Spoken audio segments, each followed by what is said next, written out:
Smugglers, the Celtic Nerd here, bringing you another nerdy video. Now, this video is a little different. Yes. Have you come? Not yet. I'm not talking to her just yet.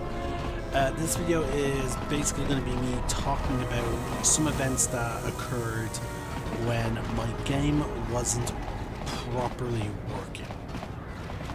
I don't know what went wrong, but basically all that was recorded was a still image and the audio. So I'm just going to go over what happened. So we arrived on Nar Shaadda. Atten explains, oh, it's the Smuggler's Moon. It's the glorious jewel of Hutton. Crime is rampant here. He explains that we're landing in the refugee sector. Like loads of refugees from the two wars, the Mandalorian War and the Jedi Civil War, ended up here from both sides. We had a cutscene eventually. After we land, we have a cutscene of some kind of like ship orbiting the planet. We then zoom in and we see a bunch of bounty hunters. I'm assuming they're bounty hunters because of the way they were talking. But yeah, we see a bunch of bounty hunters, a group of Gand, 3 units of HK-50s, a Wookiee bounty hunter, a Duros bounty hunter, and 2 Twi'lek bounty hunters. And I think that was it. But then we see this like, the only way I can describe it is from the scene of episode 4. We see like this like large black spherical droid. It was like a torture droid in New Hope. It comes in and it projects itself and it goes by the name of KOTOR. And apparently there's like, his ship is like a no-fight zone amongst the bounty hunters. Like while we are on Nar Shaadda, the bounty hunters are not allowed to attack us. They're not allowed to do anything to us. And they're also not allowed to fight one another. So as such, some of them are not happy about it because they're like, wait, the bounty hunter, like our target is here on the moon, our moon, and yet you're telling us we can't attack him. Goto's like, oh, well, where there's one Jedi, he may attract more, so we might get more than one Jedi if we keep him alive. So Goto leaves. But then the 2 Twi'lek's sisters, as they go by, seem to have the idea of like, oh, well, here's a loophole. We're told not to target the Jedi, but if the Jedi attacks us, then we're allowed to defend ourselves. And then the HK is like, oh, but Jedi follow the self-destructive path of pacifism. He's not going to attack you. And then they are like, well, no, this Jedi is different. There's a darkness in him. And so they're like, okay, but what if we target his friends? So clearly those 2 Twi'leks are going to aim towards attacking our allies. Cut to us arriving. We land on this landing platform. We're approached by the guy who runs it. He's not happy because he has another ship that's due to land here in a few hours. We basically told him like, hey, we're with the exchange. They told us to land here, and they also told us if you give us grief, we can kill you. He backed off and left. We decided to explore Nar Shaadda. We force persuaded some criminals into to give me their money and then jumping over the edge here. And again, pink Nar Shaadda is a smaller Coruscant. It's an Ecumenopolis, one giant city. So yeah, we got some dark side points there. We also helped out 2 beggars. I was hoping to gain influence with Barad-dûr, as he's one of the reasons why I'm traveling with him.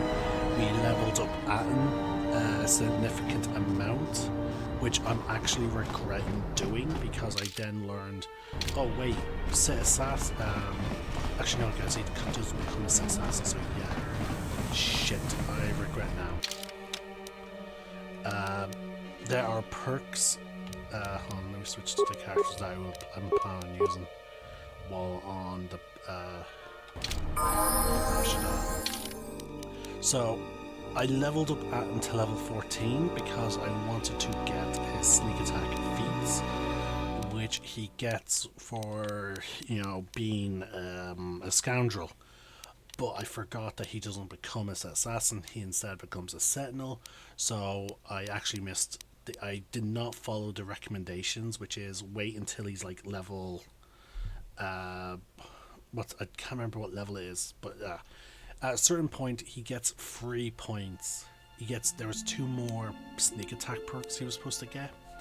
I now missed out on them. So all well.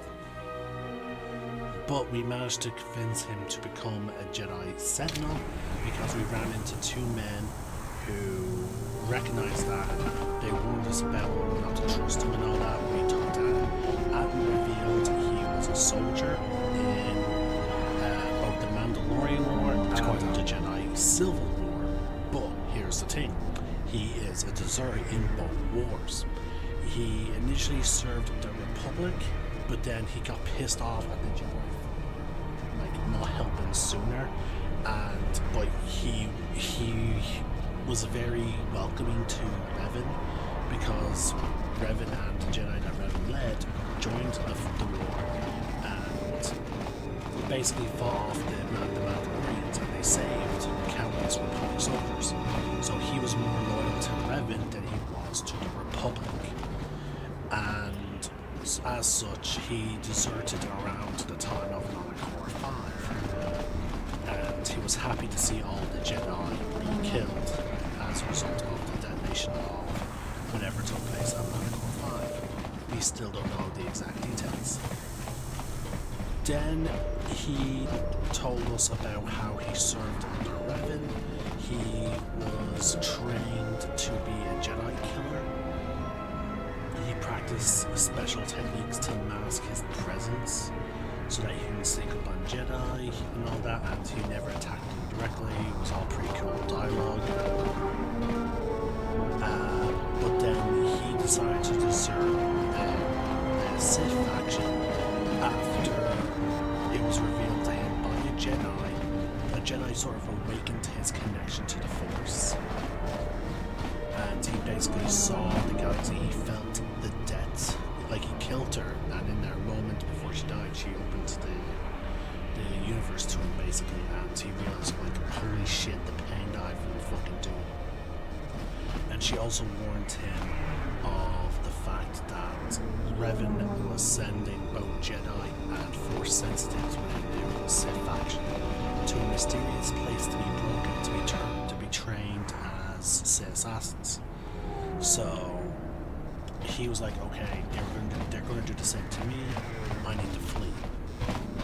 But now he wants to protect my character for some unknown reason. He feels like maybe that's why she saved me.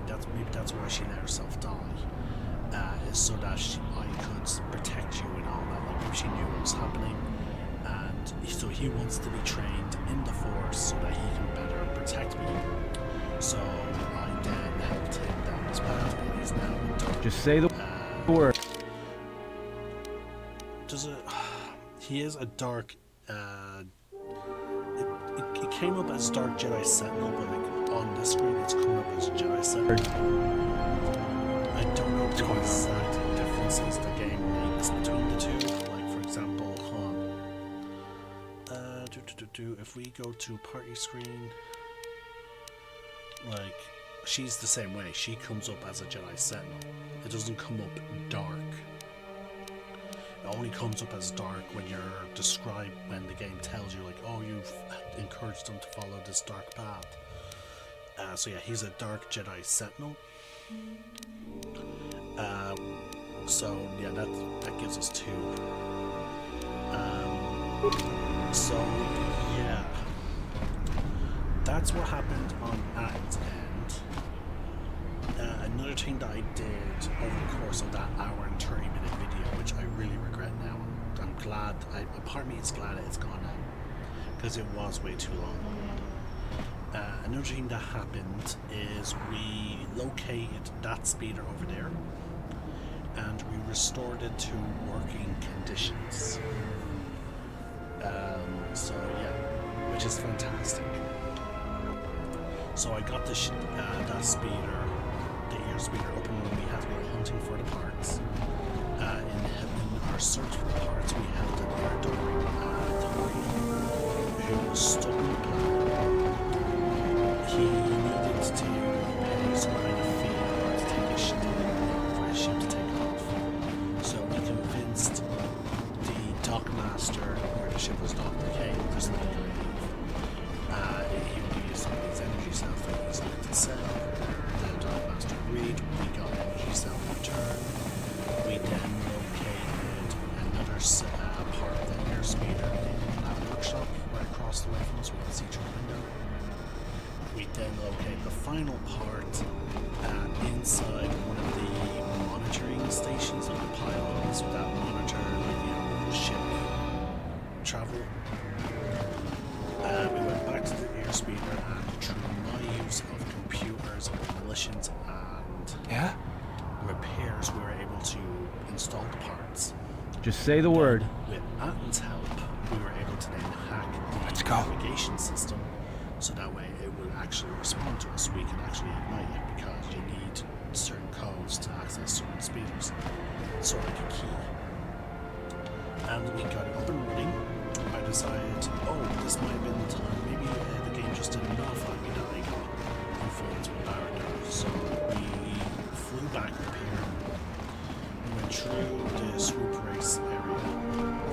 And that's when we noticed that our ship has been taken over by a bunch of slavers. Now, when the slavers took over the ship, as we were attempting to get in, the handmaiden was on board, and she noticed that they were trying to break in. She tried to alert Kreia, and Kreia decided, this might be a good, interesting test for our student. Decided to instead knock out the handmaiden and allowed them all to be captured.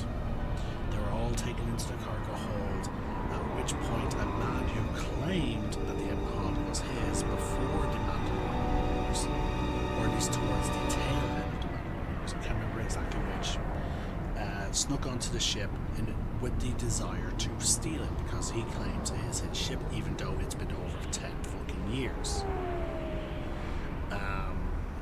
The slavers approached him. They're like, is this your ship? He was like, yeah, this is my ship. So they took it. We showed back up and we killed a bunch of Trandoshans and we quit. Along the way to the ship, we went inside, we killed them. We went into the security room where we met with the captain of the Red Eclipse, which is the name of this slaver ship, or it's the name of their faction. And I basically convinced him, hey, you work for me now. I don't care about slavery. You work for me or I can fucking kill you. The captain relented. He's like, okay, we work for you. So that is pretty much it. That's everything. Again, folks, I boiled it down into 15 minutes, but it took an hour and 28 minutes to get everything done. So there you go. This is the end of this part of the video. My next set of videos are actually going to be silent as I try and unwind. I'm feeling a little bit stressed trying to cover this entire game before the month of May. So I do need to de-stress a little bit. So the next set of videos are going to be silent. I'm going to watch some shows while I'm recording. I'm going to unwind a little bit. And yeah. That being said, everything is fixed. That's why I've been moving around, making sure everything's fixed. To be honest with you, I should have maybe played some Bazak racing while explaining all this, so that way you guys have something a bit more entertaining to look at. But I did level up all the characters that I could level up, so that way we don't have to deal with it the next time we play. In fact, actually, we can do some dialogue stuff now that we covered all that. So let's just go and see if there's any extra cutscenes we might see now that we've recruited everyone. What do you mean, Pazak? What, again? This is Ronto Scrag. What house rule says I have to go first? Yeah, well, I'm still not convinced you aren't cheating. Warning, if you draw another ±1 card, I will enact assassination protocols. This droid is cleaning me out.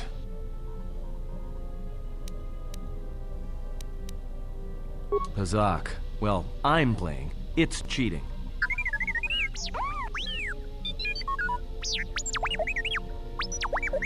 Whatever, cheater.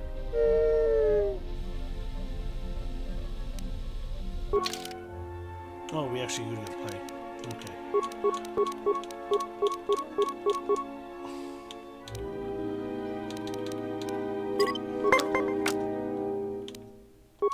Okay, we actually got a decent hand. Ooh, 15 already. Shit. Okay, we're gonna play the -3, get to 19, and then we're gonna stand. Yes. I love how this is like a combination of poker with blackjack. Shit, he got 20. I'll give him that. No credits are on the line anyway. Ooh, we're at 17. Shit. Okay.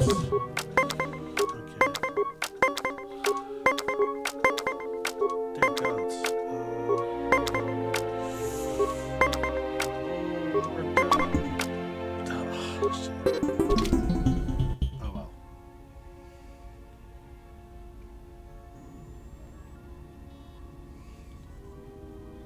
Statement. My memory core has suffered some damage. Statement. Yet somehow, a gap in my circuits makes me feel as if I should remember you. Statement. This is all the more important since during my routine inspection of all potential escape routes from this vessel, I made an interesting discovery. Observation. The navicomputer is voice-locked. As a consequence, you are now responsible for course corrections and astrogation. Statement. That is indeed a great burden. It also raises many questions. Query. Why would someone lock the navicomputer? Answer. Presumably to hide where one has been. Statement. I believe you've been somewhere. Somewhere you wish to keep hidden.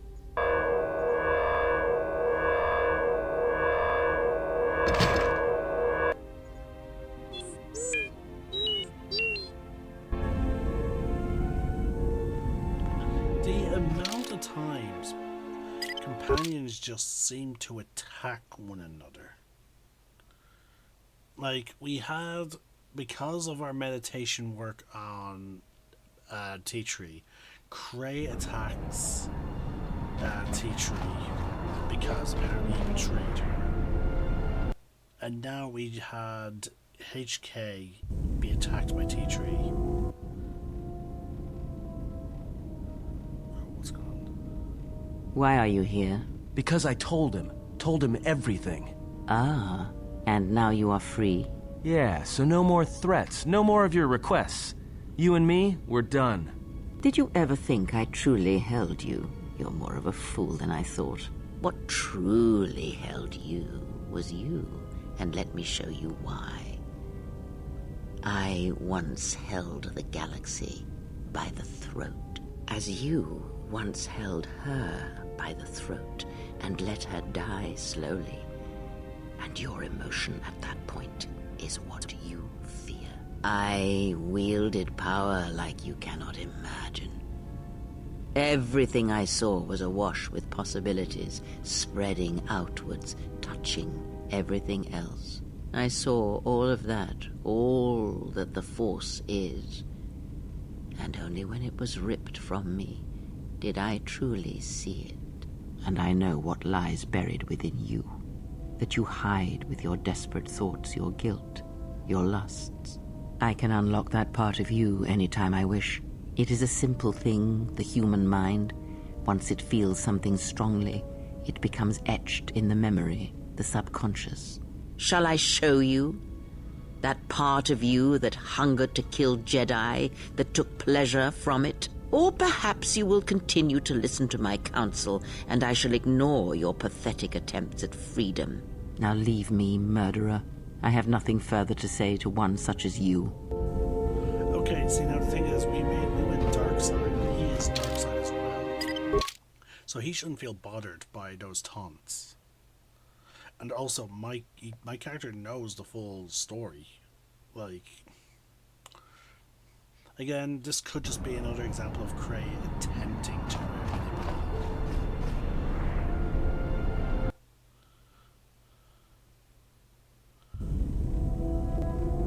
It is time for you to leave. You are harming him with your presence. I said, it is time. There is a world on the Outer Rim surrounded by mass shadows. Past the graveyard of Mandalorian warships, this planet suffers, crushed in gravity's fist. To walk on its surface is to feel it crushing every cell of your being. It is like being buried alive until it seems you will never breathe again. What manner of creature would have birthed such a thing? Nothing human, to be sure. If you dare voice your opinions again, Iridonian, you will forget yourself for a time. Return to your machines and trouble me no more. Serve the exile until it is your time to die, and it will be enough. It might be helpful if I made some changes to my remote's maintenance laser to do spot repairs. Analysis. Such an improvement would be beneficial to maintaining optimal damage output in combat situations. Suggestion. Master, your technician should be put on this task right away. All right then. I'll work on it when we get back to the Hawk. I don't understand why you won't let me take a look. Statement. I've had quite enough tampering at the hands of unskilled meatbags such as yourself. I'm not eager to submit to this treatment now or in the future. Unskilled meatbag? I'll show you unskilled. Appeasement. I did not mean to imply that you were an unskilled meatbag, as incapable of performing rudimentary repairs as holding a hydrospanner. It is only that I am quite particular with my repairs. Perhaps when I am more confident in your abilities, I will allow you to examine my internal components.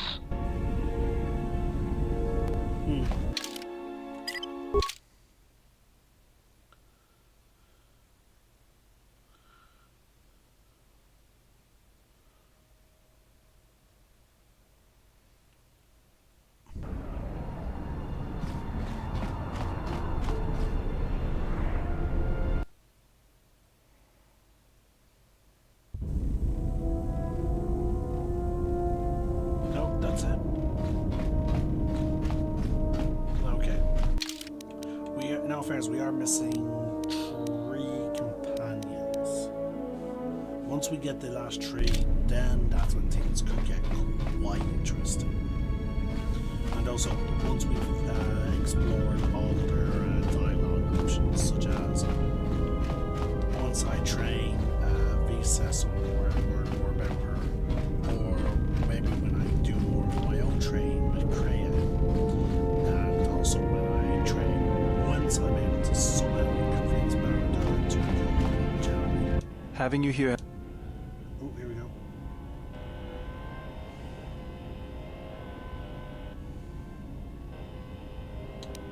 Yes, it is the feeling of hatred, of anger. I feel the anger boiling to the surface, as I once felt towards the Mandalorians, but now it is towards myself alone. I cannot let go of it. It is too raw, too consuming. The last years of my life have been defined by it. The Mandalorians, Zerka, and Revan, and above all else myself for what I did at Malachor.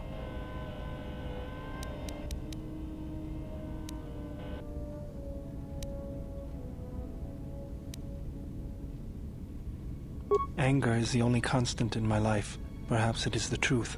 Drawing from it, I was able to crush the Mandalorians. Once, I built shields to defend planets from their attackers. The Mandalorians crushed them when I built weapons to destroy them. The Mandalorians were destroyed.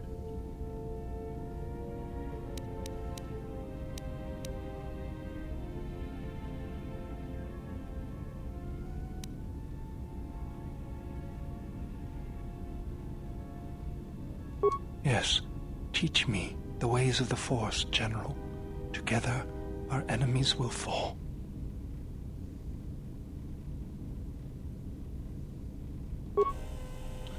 Now, see, he's the only one who gets this training montage. It's weird. The Handmaiden didn't get anything. Neither did Dad.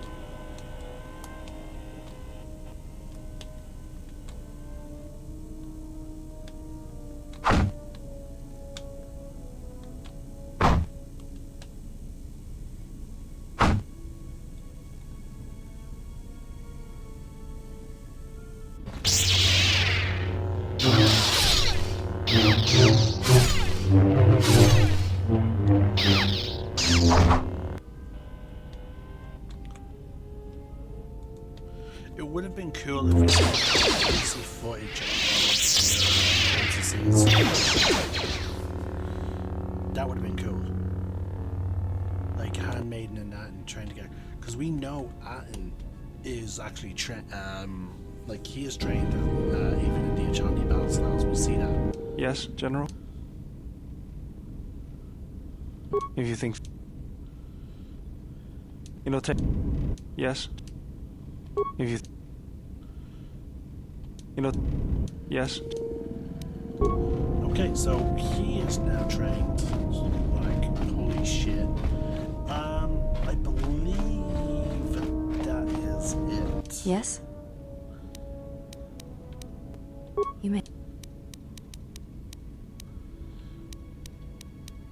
Before entering Atris's service, it is not important. My title and rank is of consequence.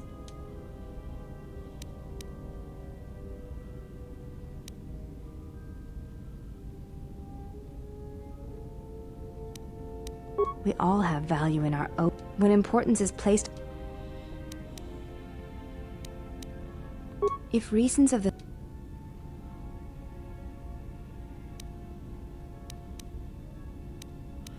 Yeah. For some reason, Yes? she won't tell us her name. There is nothing... It is the way of the Ichani to be able to read their opponent. Ichani battles are fought several minutes in advance. The most advanced... Only Revan ever demonstrated such skill in war. And even as he slaughtered us, the Ichani still respected him. You are already If you do not know you are doing it, then training will make you a dangerous opponent indeed. Come, as we fight more... You are doing better. At first I was afraid that your awareness of your own ability might ruin it, but that is not the case. You learn quickly. Perhaps it is your connection to the Force that allows such things. Now you fight as an Ichani warrior. Yeah, we can now add our wisdom to our defense, which gives us a grand total of 34. Because, like, let's see, we have +3 dex, +3 wisdom as well. And then we have the robes, which is a +3. And then we have several feats, such as... no, Jedi Focus doesn't do it. Jedi Defense only applies to lightsabers. There's dueling. +1 from that.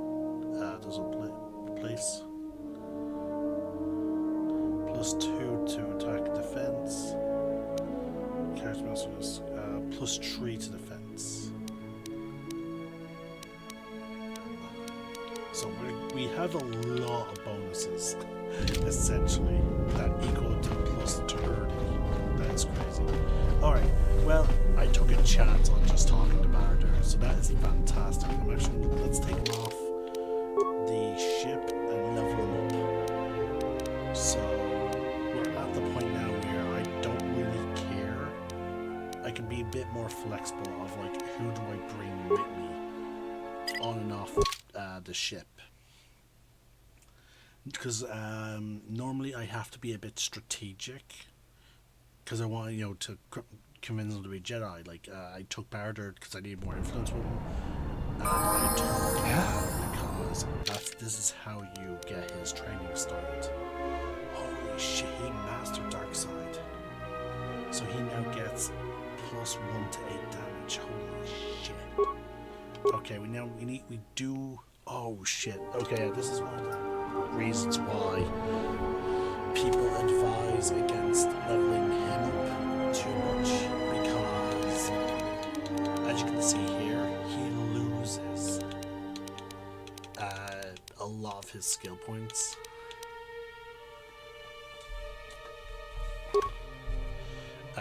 It's feats.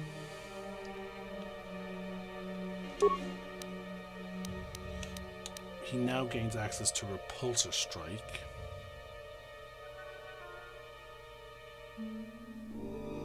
So yeah, this damage stacks with unarmed attacks. So now he can just now do this without being unarmed. Now with him, I do plan on having him use a single lightsaber. But due to the fact that he's now lost some of his bonuses to, what's it called? I will plan eventually getting him like a Master Gearhead. But in that case, let's get him lightsaber focus. Now, this is where we have to be very careful, folks, because some powers are restricted, like right there, see, restricted by armor. We need to avoid giving Barad any armor that has that feature, because he cannot wear Jedi robes, like, at all. It's crazy.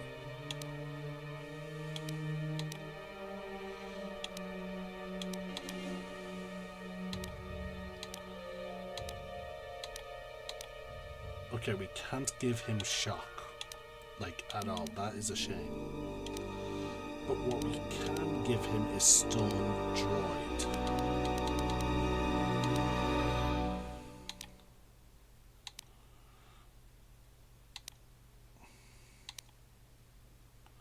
Force Scream, that's good. Blind Trick, okay. Can't give him Burst of Speed, that is a shame. We can give him Heal. I think that's always good to give. Can't do Battle Meditation. I can give him Force Body, which will help offset his low thing. Now here we go. Now because he is one of our skill monkeys, I am going to up his dexterity, up his intelligence.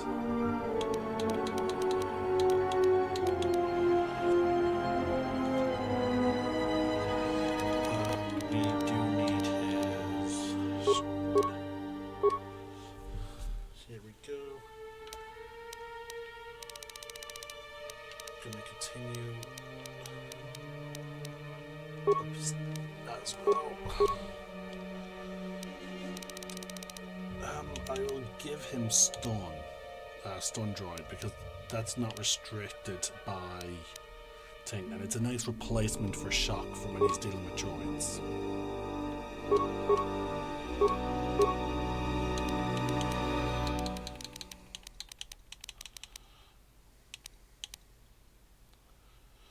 Okay.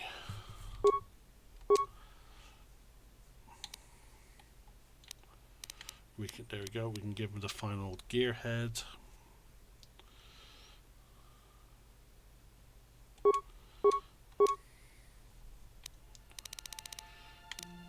We're going to improve his force body.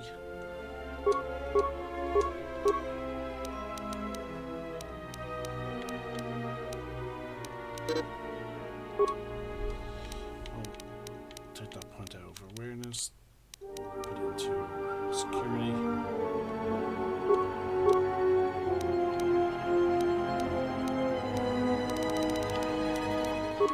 There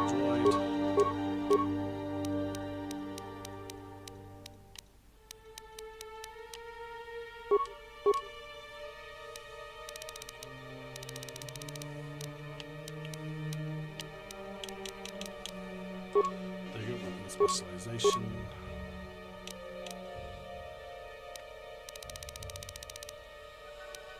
Okay, what can I give him?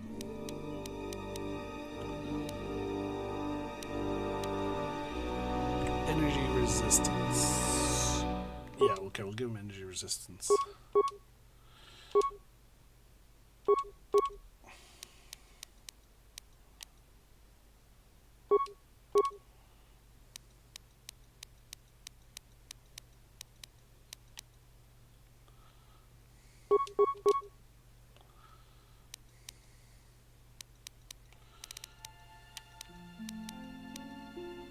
There we go.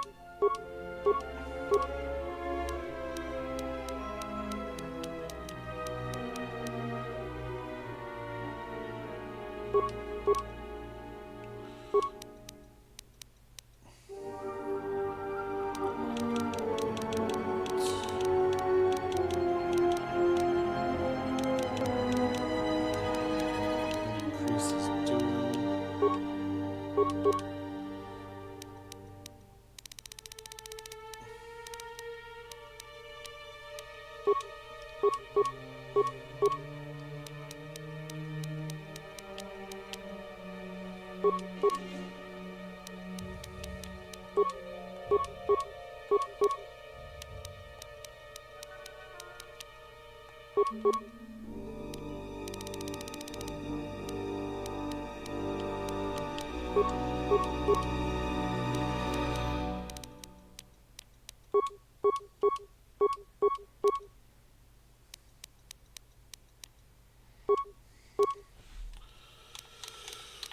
Alright. There we go. We can start raising his tree injury, which will allow us to get more crafting options.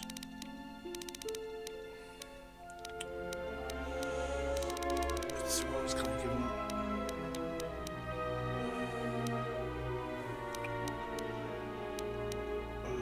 Restrict by armor, force barrier. That's a light side option.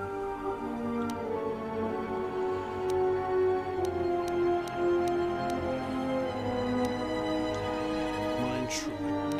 Mind trick. Yeah, I'll give him Force Scream. It's a pseudo attack spell.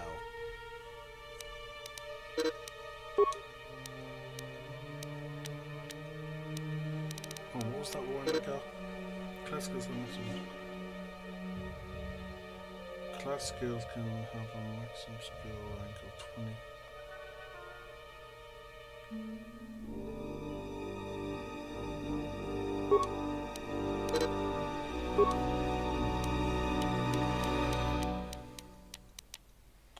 Interesting. We're going to raise his tree injury.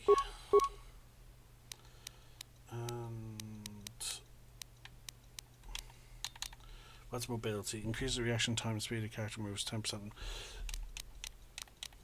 That's normally useful, but given the fact that he has the force jump,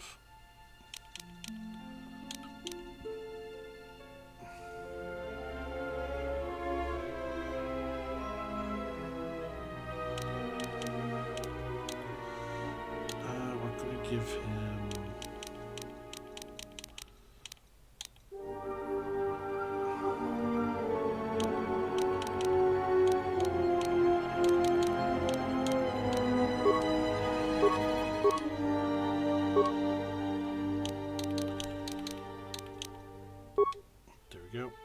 Master energy resistance.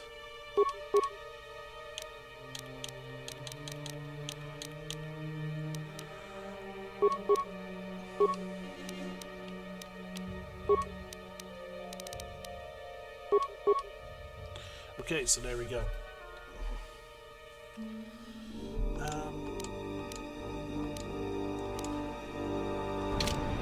Okay, so that's the end of this video, folks.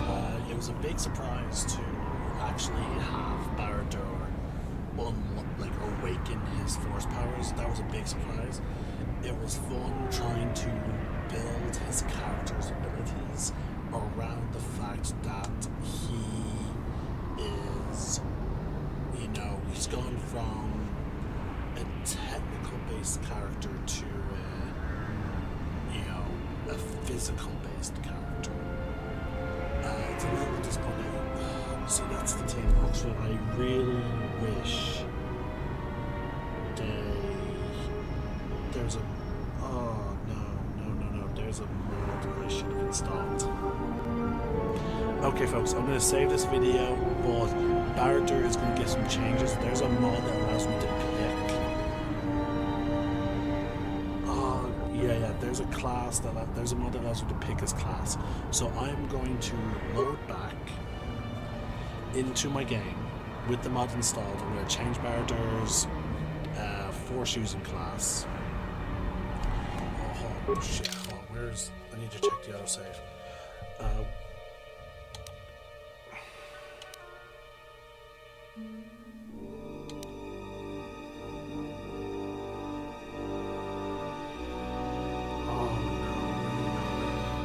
No. Oh fuck. Give me a sec folks, I need to check something real quick. Alright, we're going to load into this autosave. We're not going to do anything that will trigger an autosave.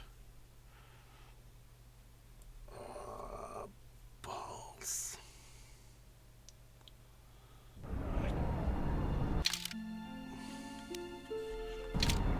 Okay, the speeder's still there.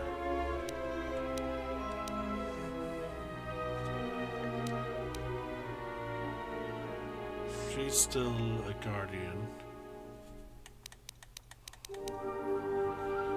Suggest it. Okay. I think we're good. I think we're good. So yeah, I'm gonna use this save. I'm gonna back out of the game. Because I think all that happened was, folks, I went through this explanation, and then I talked to Barad-dûr. We got the cutscene. We're gonna skip all that. I'm not gonna show it. And I'm going to install the mod that allows me to pick his Jedi class. Because I don't think... I think a consular would suit him better. You know, I need to look at the skill proficiencies, actually, of the classes. Because I feel like him becoming a Jedi Guardian, not the best option. He's more of a technical of the mind person. So I want to keep that going. So yeah, I'm going to change him from Jedi Guardian to maybe a consul. Alright, in our case, this is the end of the video. We'll be back with more Let's Do Old Republic footage. I'm glad you guys got to see something interesting rather than me just giving you a recap of all the stuff that you missed due to a recording error. I'm the Celtic Nerd, signing out. One name, one sky.